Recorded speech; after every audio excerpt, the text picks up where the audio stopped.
منگل کا دن تھا۔ دوپہر کے 2 بج رہے تھے۔ میں اپنی دکان پر بیٹھا نماز کے لیے دکان بند کرنے کی تیاری کر رہا تھا کہ مجھے سامنے سے آتی ایک خوبصورت حسینہ دکھائی دی۔ میرے دل میں نہ چاہتے ہوئے بھی لالچ آ گیا۔ ایک تو حسینہ، 2-4 منٹ محض گفتگو ہونے کا موقع، اور دوسرا گاہک کا لالچ۔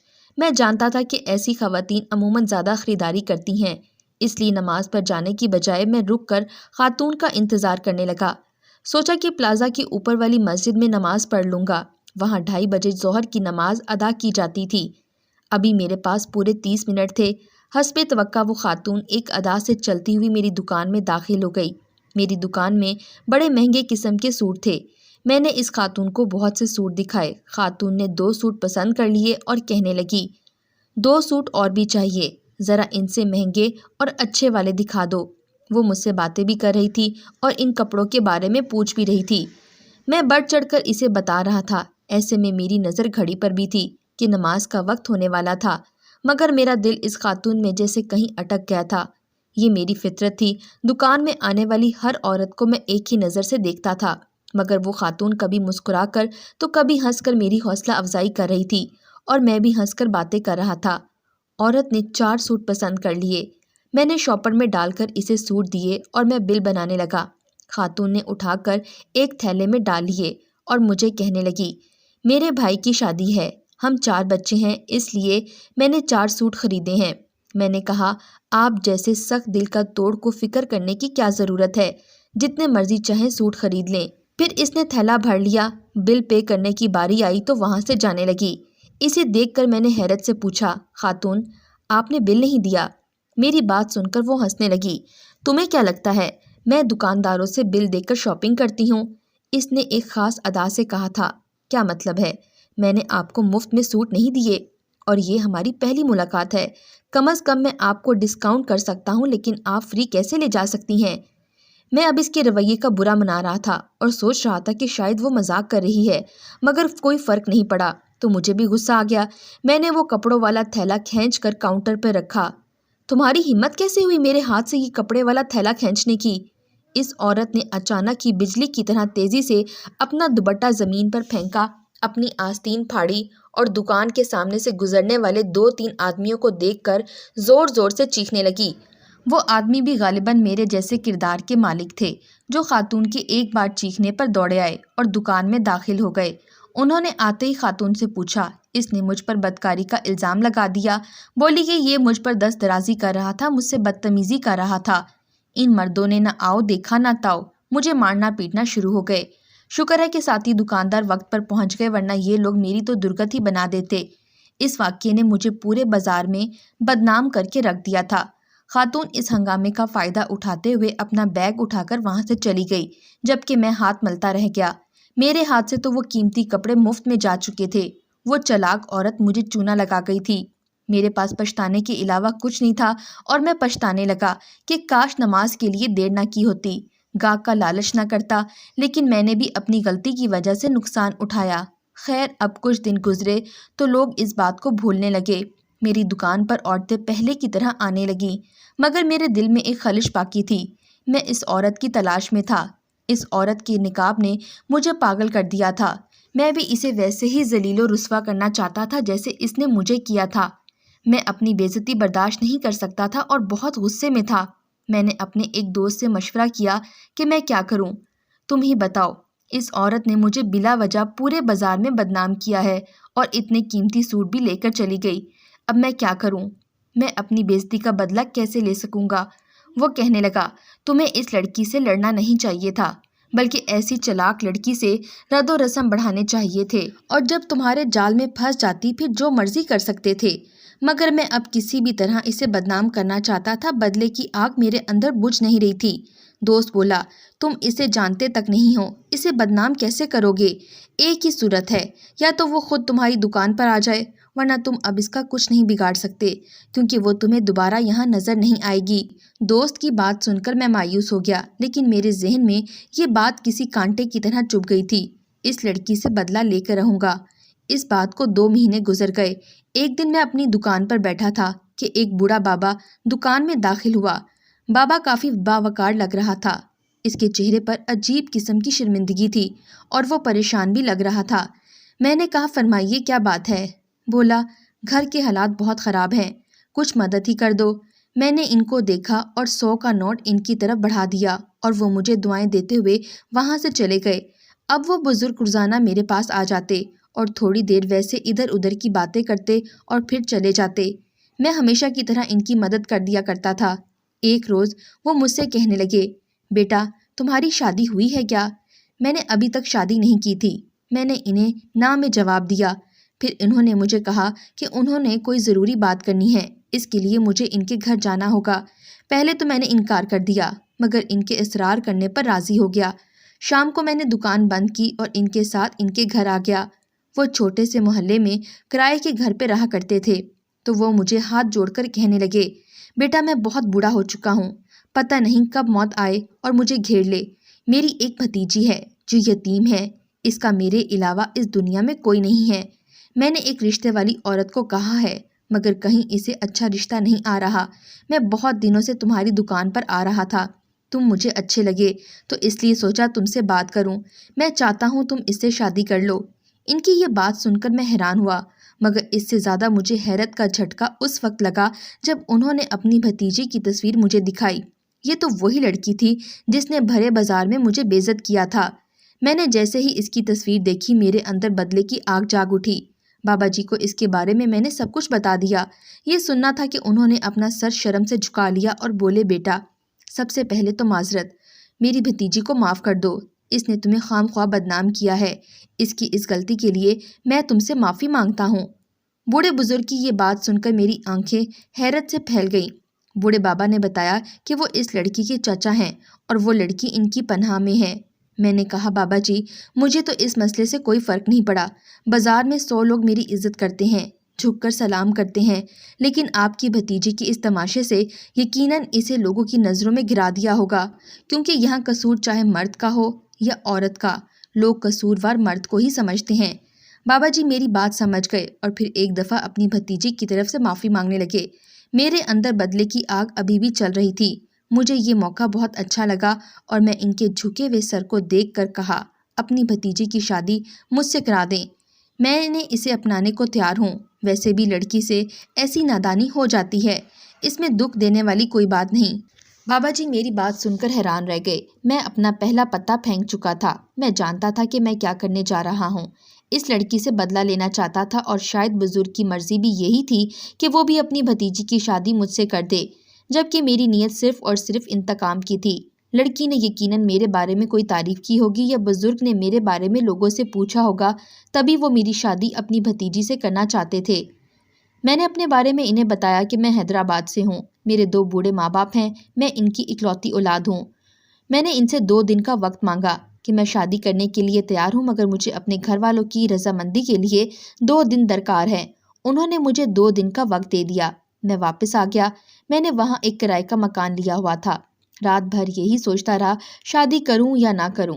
پھر ذہن میں ایک ایسی ترکیب آئی جس سے میرا کوئی نقصان بھی نہ ہوگا اور میں اپنا انتقام بھی لے لوں گا۔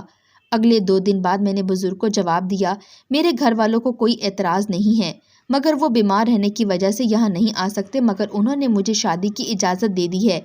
میری بات پر وہ بزرگ کہنے لگے، چلو یہ تو خوشی کی بات تھی۔ پھر انہوں نے بتایا کہ انہوں نے اپنی بھتیجی کو بھی میرے بارے میں سب بتا دیا ہے، وہ بھی مجھ سے شادی کے لیے راضی ہے۔ میرے تو دل میں خوشی کے لڈو پھوٹنے لگے۔ اس لڑکی نے مجھے ایک لمحے میں برباد کیا تھا، اب اسے برباد کرنے کی باری میری آ گئی تھی۔ میں نے اپنی شادی کی تیاریاں مکمل کر لیں۔ بابا جی نے خوشی خوشی اپنی بھتیجی کا نکاح مجھ سے طے کر دیا۔ نکاح کی تاریخ اگلے ہفتے کی تھی اور پھر نکاح کا دن بھی آ گیا۔ میں دوستوں کے ساتھ دولہا بن کر وہاں پہنچ گیا۔ خوشی خوشی میرا نکاح ارم سے ہو گیا اور وہ میری دلہن بن کر میرے گھر آ گئی۔ میں تو اسے دیکھ کر جیسے اپنے ہوش و حواس کھو بیٹھا۔ شادی کی پہلی رات اس کے چہرے کو دیکھا تو میں اس کی ساری غلطیوں کو ایک پل کے لیے بھول گیا۔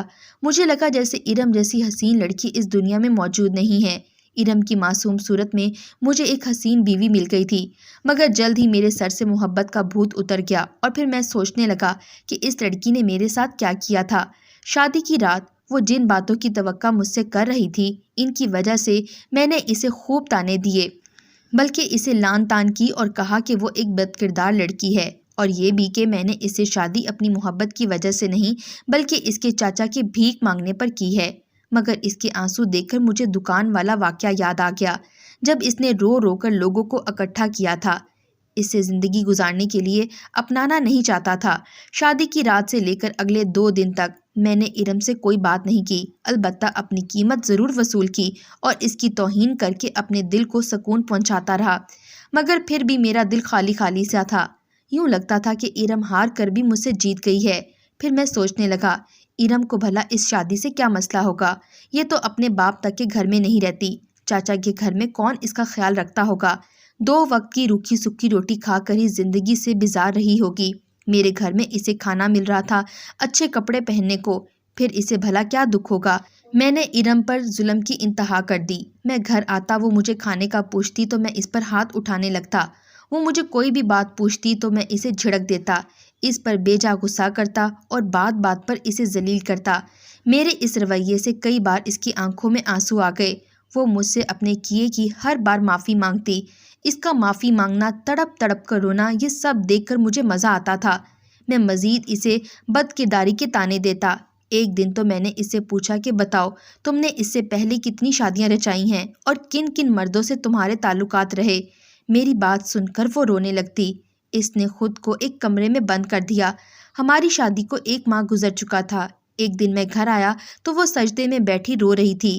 اس کا رونا دھونا دیکھ کر میں اس کے پیچھے کھڑا ہو گیا۔ اس نے سلام پھیرا تو میں نے اسے ایک گرجدار آواز میں کہا، اس ناٹک اور ڈرامے بازی سے کوئی فائدہ نہیں۔ تمہاری حقیقت میں جانتا ہوں، تم ایک بد کردار عورت ہو اور مردوں کو پھنسا کر ان سے مال لوٹتی ہو۔ یہ مت سمجھنا کہ میں تم سے متاثر ہو جاؤں گا، میں تم سے نفرت کرتا ہوں۔ میری بات سن کر وہ میرے پاؤں میں پڑ گئی، مجھ سے معافی مانگنے لگی۔ میں کبھی ایسی غلطی دوبارہ نہیں کروں گی، میں واقعی آپ سے محبت کرنے لگی ہوں۔ میں نے آپ سے شادی کے لیے رضامندی کا اظہار خود کیا تھا، اب جیسے وہ اپنے اس فیصلے پر پچھتا رہی ہو، مجھے اس پر کوئی رحم نہیں آیا۔ اب میں اپنے دوست سے مل کر یہ فیصلہ کر چکا تھا کہ میں ارم کو اس گھر میں چھوڑ کر کہیں اور کرائے کا مکان لے لوں گا، بلکہ اپنی دکان کسی دوسرے شہر میں شفٹ کر لوں گا۔ یہاں کا سرمایہ بیچ کر دوسرے شہر منتقل ہو جاؤں گا اور ارم کو تڑپتا ہوا چھوڑ دوں گا۔ شادی کو 1 ماہ گزر چکا تھا اور میں اس سے اپنا بدلہ لے چکا تھا۔ اب میں اسے جان چھڑوانا چاہتا تھا، اس منصوبے پر عمل کرنے کے لیے بےتاب تھا۔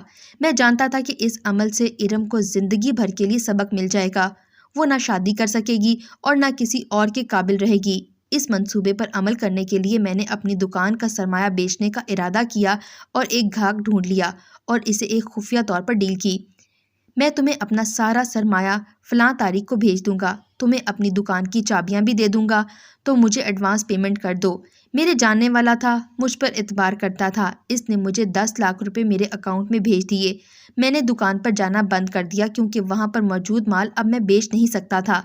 میرے گھر پر رہنے کی وجہ سے ارم مجھ سے اور بھی زیادہ باتیں کرنے کی کوشش کرنے لگی، میرا دل خوش کرنے کی کوشش کرتی، طرح طرح کے کھانے بنا کر مجھے دیتی، مگر اس پر غصہ کرتا اور کہتا کہ ان قریب میں تمہیں چھوڑ دوں گا۔ میری اس گھر میں آخری رات تھی۔ میں نے سوچا ارم سے 2-4 بول محبت کے بولوں تاکہ زندگی بھر اسے مجھے کھونے کا شدید احساس ندامت رہے۔ میں کمرے میں آیا، ارم نماز کے لیے بیٹھی ہوئی تھی۔ نماز پڑھ کر مجھے دیکھا تو اٹھ کر سیدھا میرے پاس آ گئی اور لرزتی ہوئی آواز میں بولی، میں وضو میں ہوں اور قسم کھاتی ہوں جو کہوں گی سچ کہوں گی، سچ کے علاوہ کچھ نہیں کہوں گی۔ اگر میرا یہ سچ سننے کے بعد بھی مجھے چھوڑنے کا فیصلہ کرنا چاہتے ہو تو مجھے کوئی اعتراض نہیں، لیکن ایک بار میں اپنی صفائی دینا چاہتی ہوں۔ اس کی بات سن کر میں حیران رہ گیا، کون سی سچائی جو اس نے مجھ سے چھپائی ہوئی تھی؟ تب اس نے بھیگی ہوئی پلکوں کے ساتھ اپنی کہانی سنانا شروع کر دی۔ آپ کو لگتا ہے کہ میں بڑی ہی خراب ہوں، ہاں یہ بات صحیح ہے، میں نے شرافت کا لبادہ نہیں پہنا، لیکن اس سب کو اپنانے میں میرا کوئی قصور نہیں۔ جب میری والدہ کی شادی امتیاز علی سے ہوئی تو میں صرف 12 سال کی تھی۔ امتیاز علی میرا سوتیلا باپ تھا۔ میرے سگے باپ کے فوت ہونے کے بعد ہمیں ماموں اور ممانی نے گھر میں رہنے نہیں دیا اور میری ماں کی دوسری شادی کر دی۔ میں اس وقت جوان ہو رہی تھی۔ امتیاز علی کی نظر مجھ پر تھی، اگرچہ میرا باپ تو تھا، مجھے شفقت بھی دیتا، مجھ سے محبت بھی کرتا، مگر وہ ایک غلط قسم کا آدمی تھا، میرے ذریعے پیسے کمانا چاہتا تھا اور رفتہ رفتہ اس کی نظر بدلنے لگی۔ وہ مجھے مختلف دکانوں پر لے جاتا، مجھے دکان پر جا کر خود ادھر نکل جاتا۔ اماں کو اس معاملے کی کوئی خبر نہیں تھی۔ ان کا بلڈ پریشر ہو گیا، وہ زیادہ تر بستر پر پڑی رہتی۔ میں امتیاز علی کے ساتھ مختلف بازاروں میں گھومتی رہتی۔ رفتہ رفتہ امتیاز علی نے مجھے سکھا دیا کہ چوری کرنا عظمت ہے، اور میں اس کے منہ سے یہ بات سن کر حیران رہ جاتی۔ لیکن وہ مجھے بار بار اکساتا میں چوری کروں اور چوری کر کے سارا مال اس کے پاس لے کر جمع کر دوں، جسے وہ سستے داموں میں فوراً بیچ دیتا اور ہمارے گھر کا نظام چلتا رہا۔ آہستہ آہستہ میں بھی اس نظام کی عادی ہو گئی۔ شروع میں تو ہم چھوٹی موٹی چوریاں کرتے تھے جن میں دودھ آٹا وغیرہ ہوتا، لیکن رفتہ رفتہ میرا باپ مجھے مجبور کرنے لگا میں بڑی بڑی دکانوں پر جایا کروں۔ اپنے باپ کے کہنے پر میں نے اب دکانوں میں چوری کرنا شروع کر دی تھی، لیکن یہ کام ذرا مشکل تھا۔ پھر ابا نے مجھے ایک اور ہنر سکھا دیا، جب بھی کسی بڑی دکان میں چوری کرو تو عزت لوٹنے کا شور مچا دو تاکہ ارد گرد کے لوگ اکٹھے ہو جائیں اور کسی دکاندار کی بات سننے کا موقع نہ ملے۔ اس ہنگامے کا فائدہ اٹھا کر تم وہاں سے بھاگ جانا۔ ابا کے کہنے پر میں یہی کرنے لگی، مگر میرا دل مطمئن نہیں ہوتا تھا۔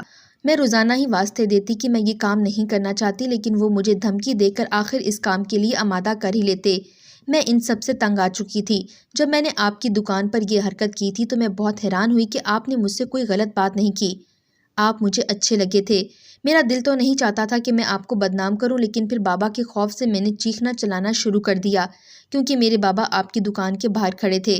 بس پھر کیا تھا، ارد گرد کے لوگ اکٹھے ہو گئے، آپ کو مارنا شروع کر دیا، جن میں میرے بابا بھی شامل تھے۔ حالانکہ میری یہ خواہش نہیں تھی۔ اس واقعے نے میرے دل کو بدل دیا۔ میں نے جا کر اپنے چاچا سے شکایت کی کہ میرا باپ یہ حرکتیں کر رہا ہے۔ میری ذمہ داری تو وہ نہیں اٹھا سکتے تھے کیونکہ وہ بوڑھے ہو چکے تھے۔ میری چچی فوت ہو چکی تھی اور ان کی کوئی اولاد بھی نہیں تھی۔ میرے رونے دھونے پر انہوں نے مجھے اپنے پاس رکھ لیا اور میری ماں کچھ دنوں بعد وفات پا گئیں۔ اب امتیاز میرے سوتیلے باپ سے میرا کوئی رشتہ نہ تھا۔ میں یہاں چاچا کے پاس رہنے لگی تھی۔ چاچا کو میری شادی کی فکر کھائی جا رہی تھی۔ ویسے بھی لوگ باتیں کرنے لگے تھے کہ ایک ہی گھر میں چچا بھتیجی اکیلے رہتے ہیں۔ میرے کہنے پر ہی انہوں نے آپ سے آ کر منت کی، کیونکہ آپ مجھے بہت اچھے لگے تھے۔ میں سمجھتی تھی آپ مجھے ضرور معاف کر دیں گے، اور آپ نے مجھ سے نکاح کر لیا۔ مگر میں سچ کہتی ہوں، اب میں سچے دل سے توبہ کر چکی ہوں۔ ان سب میں میرا کوئی قصور نہیں تھا، بس یہی سچ تھا۔ اگر آپ مجھے معاف نہیں کر سکتے تو بھلے مجھے آزاد کر دیں۔ مجھے ایسی نفرت بھری زندگی نہیں گزارنی جس میں میرا شوہر مجھ پر اعتبار نہ کرتا ہو۔ وہ بیچاری پتہ نہیں کن حالات سے گزری ہوگی، اور میں اسے ایک روایتی چور سمجھ بیٹھا تھا۔ اس کی یہ بات سن کر میں سخت الجھن کا شکار ہو گیا تھا، مگر میں اب اتنا برا شخص بھی نہیں تھا۔ میں نے سچے دل سے اپنی بیوی کو قبول کر لیا اور اسے اپنے گھر حیدرآباد لے آیا۔